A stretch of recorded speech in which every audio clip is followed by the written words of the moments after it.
دنیا میں یہودیوں سے زیادہ بدبخت اور سرکش کوئی قوم نہیں گزری جو اپنے نبیوں کو ناحق قتل کرتے تھے۔ حالانکہ یہ پیغمبر اکرام نہ کسی کو ستاتے تھے اور نہ کسی کے مال و دولت پر ہاتھ ڈالتے تھے، بلکہ بغیر کسی اجرت کے لوگوں کو فلاح کی باتیں بتاتے اور اللہ کی طرف بلایا کرتے تھے۔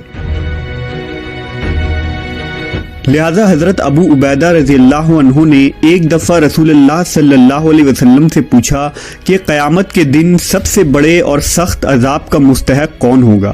آپ نے فرمایا وہ شخص جو کسی نبی کو یا کسی ایسے شخص کو قتل کرے جو بھلائی کا حکم دیتا ہو اور برائی سے روکتا ہو۔ ایک حدیث کے مطابق یہودیوں نے ایک دن میں 45 نبیوں اور 170 صالحین کو قتل کر دیا تھا جو انہیں اچھی باتوں کا حکم دیا کرتے تھے۔ لہٰذا یہ قوم قیامت تک کے لیے لعنتی قرار پائی اور بروز قیامت بھی لعنتی ہوگی۔ آج ہم اس ویڈیو میں انہی مظلوم انبیاء کرام میں ایک برگزیدہ نبی حضرت یحییٰ علیہ السلام کی شہادت کے واقعے کو جانیں گے۔ حضرت یحییٰ علیہ السلام حضرت زکریا علیہ السلام کے فرزند تھے۔ حضرت زکریا بھی اللہ کے پیغمبر تھے۔ اولاد نہ ہونے کی وجہ سے حضرت زکریا اور آپ کی اہلیہ بہت غمگین رہا کرتے تھے۔ حضرت زکریا کو اکثر یہ خیال آتا تھا کہ میری کوئی اولاد نہیں اور میرے مرنے کے بعد میرے عزیز اور میرے بھائی ہرگز اس قابل نہیں کہ وہ بنی اسرائیل کی ہدایت اور اصلاح کے سلسلہ کو آگے بڑھا سکیں۔ اگر اللہ رب العزت مجھے ایک بیٹے سے نواز دے تو میرے بعد بھی بنی اسرائیل میں دین حق کی تبلیغ کا کام جاری رہے گا۔ لہذا آپ نے اللہ کے دربار میں بہت التجائیں اور دعائیں کی۔ اللہ نے آپ کو بڑھاپے میں اولاد عطا کرنے کا فیصلہ کیا۔ اللہ نے ایک فرشتے کے ذریعہ حضرت زکریا علیہ السلام کو یہ خوشخبری دی کہ ہم تمہیں ایک بیٹا دیں گے جس کا نام یحییٰ رکھنا۔ اس سے پہلے اس نام کا کوئی نہیں ہوا اور یہ اللہ کے نزدیک بہت مقبول ہوگا۔ وہ اس قوم کی خراب حالت کی اصلاح کرے گا۔ حضرت یحییٰ علیہ السلام کی والدہ عیشا اور مریم علیہ السلام کی والدہ حنا آپس میں سگی بہنیں تھیں۔ یوں حضرت عیسیٰ علیہ السلام اور حضرت یحییٰ علیہ السلام آپس میں خالہ زاد تھے۔ حضرت یحییٰ علیہ السلام بچپن میں ہی نبوت کے مقام پر فائز ہو گئے تھے۔ حضرت یحییٰ موسیٰ علیہ السلام کی شریعت کو زندہ کرنے والے جلیل القدر نبی تھے۔ اس زمانے میں اللہ نے اپنے پیغمبر حضرت عیسیٰ علیہ السلام کو مبعوث فرمایا، لہٰذا آپ ان پر ایمان لے آئے۔ حضرت یحییٰ حضرت عیسیٰ سے 6 ماہ بڑے تھے اور آپ حضرت عیسیٰ کی نبوت کو تسلیم اور تصدیق کرنے والے سب سے پہلے شخص تھے۔ روایتوں کے مطابق حضرت یحییٰ علیہ السلام کثرت سے گریہ ازاری کیا کرتے تھے، یہاں تک کہ آنسوؤں کی وجہ سے آپ کے رخساروں پر نشان پڑ گئے تھے۔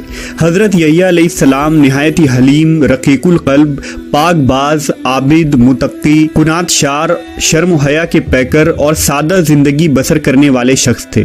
غذا بقدر ضرورت کھاتے اور لباس اتنا ہی پہنتے جس سے صرف ستر پوشی ہو سکے۔ آپ کو جنگلوں اور بیابانوں سے محبت تھی۔ زندگی کا زیادہ تر حصہ وہی گزرا جہاں آپ درخت کے پتے اور شہد بطور غذا استعمال فرماتے اور پیاس لگتی تو نہر سے پانی پی لیتے۔ نہ کوئی گھر تھا اور نہ زمین جائیداد، جہاں رات ہوتی وہیں بسیرا کر لیتے۔ حضرت ابن عباس سے روایت ہے کہ رسول اللہ صلی اللہ علیہ وسلم نے فرمایا کہ اولاد آدم میں سے ایسا کوئی نہیں جس سے گناہ سرزد نہ ہوا ہو سوائے حضرت یحییٰ علیہ السلام کے۔ اللہ نے حضرت یحییٰ کو 5 باتوں کا حکم فرمایا تھا کہ ان پر عمل کرو اور بنی اسرائیل کو بھی عمل کرنے کا حکم دو۔ لہٰذا انہوں نے بنی اسرائیل کو بیت المقدس میں جمع کیا اور فرمایا اللہ نے مجھے 5 باتوں کا حکم دیا ہے۔ اللہ کے سوا کسی کی عبادت نہ کرو اور نہ ہی اللہ کے ساتھ کسی کو شریک کرو۔ میں تمہیں نماز کا حکم دیتا ہوں جو خشوع و خضوع کے ساتھ ادا کرو۔ میں تمہیں روزے رکھنے کا حکم دیتا ہوں۔ بے شک روزے دار کے منہ کی بو اللہ کے نزدیک مشک سے بھی زیادہ معطر اور پسندیدہ ہے۔ میں تمہیں صدقہ کرنے کا حکم دیتا ہوں اور کثرت سے اللہ کا ذکر کرتے رہا کرو۔